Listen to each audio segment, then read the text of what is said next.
Kabanata 18, Bakasyon sa Biarritz at Pakikipag-ibigan kay Neely Boasted, 1891. Upang maibsan ang kalungkutang nadarama ni Rizal sa Madrid ay nagpasya siyang pumunta sa Biarritz. Biarritz, ito ay kabakasyonang lungsod sa French Riviera na kung saan siya ay naging panauhin ng pamilyang Boasted sa kanilang tahanan, Villa Iliada. Eduardo Boasted, Ginang Boasted, Adelina at Neely Boasted naging kaibigan ni Rizal sa Paris noong 1889 to 90 na ngayon binisita ni Rizal sa Biarritz. Dito nagkaroon ng pagkakaunawaan sina Neely at Rizal at dito natapos ni Rizal ang kanyang El Filibusterismo. Sa piling ng mga Boasted, nang si Rizal ay makarating sa Biarritz noong 1891, mainit siyang tinanggap ng mga Boasted, lalong-lalo na si G. Boasted na malaki ang paghanga sa kanya. Dahil sa angkin niyang talino. Dahil sa isang buwang bakasyon ni Rizal sa Biarritz, ay nalimutan niya ang mga mapapait na karanasan niya sa Madrid dahil sa mga magagandang tanawing taglay ng Biarritz at naging dahilan na panunumbalik ng kanyang sigla at pagbuti sa kanyang kalusugan. Aniya sa kanyang liham kay Mario Ponce noong Pebrero 11, 1891, naragdagan ang aking timbang mula nung ako'y dumating dito sa Biarritz. Hindi na humpak ang aking mga pisngi gaya ng dati. Maaga na akong nakatutulog at wala na ring aalalahanin. Pakikipag-ibigan kay Neely Boasted.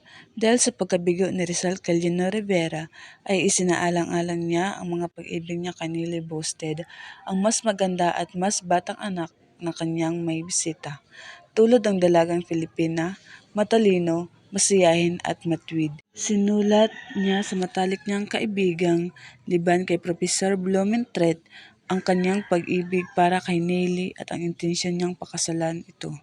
At ito si Neely Boasted, ang babaeng nahangaan ni Rizal. Noong Pebrero 4, 1891, biniro si Rizal ni Marcelo H. del Pilar na palitan ng litrang E ang litrang O mula sa Noli, na nangangahulugang Neely ang Noli. Pagkalipas ng 5 araw ay sinabihan ni Tomas Arreola si Rizal. Nooy nagmahal at nabigo si Antonio Lona sa kanyang pag-ibig kay Neely, gayunman sinulatan ni Rizal upang hikayatin itong ligawan pagkaraay pakasalan ang dalaga. Bunga ng malakas na suporta sa kanyang mga kaibigan ay ipinagpatuloy ni Rizal ang kanyang panliligaw kay Neely, ngunit hindi naging masaya ang wakas ng kanilang pag-iibigan. Hindi tinanggap ang alok na kasal ni Rizal dahil sa dalawang bagay. Una, hindi pumayag si Rizal na tumiwalag sa Katolisismo para yumakap sa pananampalatayang Protestantismo, gaya ng hiniling ni Neely. Pangalawa, ayaw ng ina ni Neely na maging manugang si Rizal. Bagaman hindi sila kinasal, nanatiling mabuting magkaibigan sina Rizal at Neely. Nais talaga na maging protestante si Rizal bago magpakasal. Si Rizal na may matatag na paninindigan at hindi naman siya sang-ayon dito. Oo nga't naging mason siya ngunit nananatili pa rin siyang tapat sa Katolisismo. Nang malaman ni Neely Boasted na nalilisan na si Rizal sa Europa, nagdala siya ng liham na may pamamaalam na nagsasabing, "Ngayon lilisan ka na, hinahangad ko ang masaya mong paglalakbay at naway magtagumpay ka sa iyong mga ginagawa at higit sa lahat, naway patubayan ka ng Diyos at gabayan niya ang iyong mga daraan ng mga biyaya. At naway matuto kang magsaya sa buhay. Ang tanging pabaon ko sa iyo ay aking mga dalangin."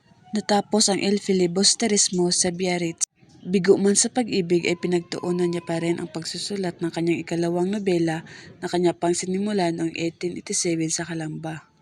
Marso 29, 1891, bisperas ng paglisan niya sa Biarritz patungong Paris, ay natapos niya ang manuskrito ng El Filibusterismo. Sinulatan din ni Rizal si Blumentritt. At ang nakalagay sa sulat ay, "Natapos ko rin ang aking aklat. Hindi ko isinulat dito ang mga ideya ko ng paghihiganti sa aking mga kaaway, kundi iyon lamang ang makabubuti sa mga nagdurusa. Para sa mga karapatan ng lahing Tagalog, bagaman kayong manggi ang kulay at maaring di kagandahan. Bukas sa bukas ay pupunta ako sa Paris, at mula rooy di ko na alam kung saan ako patungo." Sa Paris at pagbalik sa Brazil. Marso 30, 1891, nagpaalam din si Rizal sa mga mabubuting Boasted. Nagpatuloy siyang pumunta sa Paris sakay ang tren at tumuli siya sa kanyang kaibigang si Valentin Ventura sa Fort Rio de Chateaudoux. Abril 4, 1891, sinulatan ni Rizal si Josema Basa sa Hong Kong upang ipahayag ang kanyang pagnanais na magpunta sa kolonyang ito ng Britanya upang doon magpatuloy ng panggagamot sa mata. Sa sulat din iyon ay hiniling niya kay Basa na padalan siya ng pambili ng tiket sa barkong magmumula sa Europa papuntang Hong Kong. Josema Basa, siya ay sinulatan ni Rizal ukol sa pagnanais nitong magpunta sa Hong Kong upang doon na magpatuloy ng paggagamot ng mata na siyang ikabubuhay niya. Pagbitiw sa kilusang propaganda.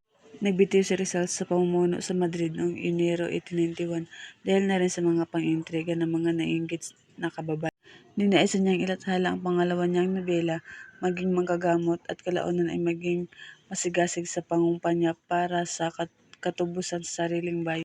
Mayo 1, 1891, mula sa Brazil ay pinaalam niya sa otoridad ang propaganda sa Maynila na ikansela ang buwanan niyong panustos na mas mainam na gawain gaya ng pagpapaaral ng estudyanteng Pilipino sa Europa.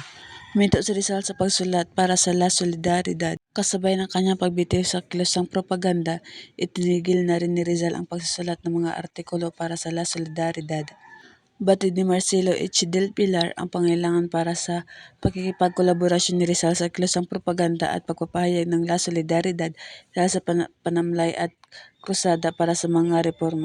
Agosto 7, 1891, sinulatan ni del Pilar si Rizal at humingi ng tawad sa kung anumang pinaghinakit meron sa kanya ni Rizal. Mga rebisyon sa Philip para mailathala. Mayo 30, 1891, karamihan sa mga Mayo 30, 1981, karamihan sa mga rebisyon ng Il Filibusterismo ay natapos dahil sa araw-araw na inayos at binago ni Rizal ang manuskrito nito. Sa araw ring ito ay sinulatan ni Rizal si Josema Basa ukol sa papalit niyang paglimbag sa kanyang. Sinabi niya rin na kung siya ay magbibigay ng kahit ilang halaga ay matatanggap niya ito sa Hulyo. Kung sakali mang walang matanggap na salapi si Rizal, ay nakiusap siya na kung maaari ay si Basa na ang humingi ng salapi upang matapos niya ang kanyang aklat, at kung hindi ay lilisanin na niya ang pukat at sa Hong Kong natutuloy. Hulyo 13, 1891, pinaalam ni Rizal kay Basa na hindi muna maipapadala ni Rizal ang kopya dahil hindi niya alam kung saan maililimbag ang aklat niya, kung sa Belgica o sa Espanya. Kung sakali man na hindi mailimbag ang Noli ay sasakay siya ng tren sa susunod pang araw na matanggap ang liham na may kalakip na salapi. Ngunit kung mailathala naman ang aklat ay hintayin niya itong matapos na mailimbag.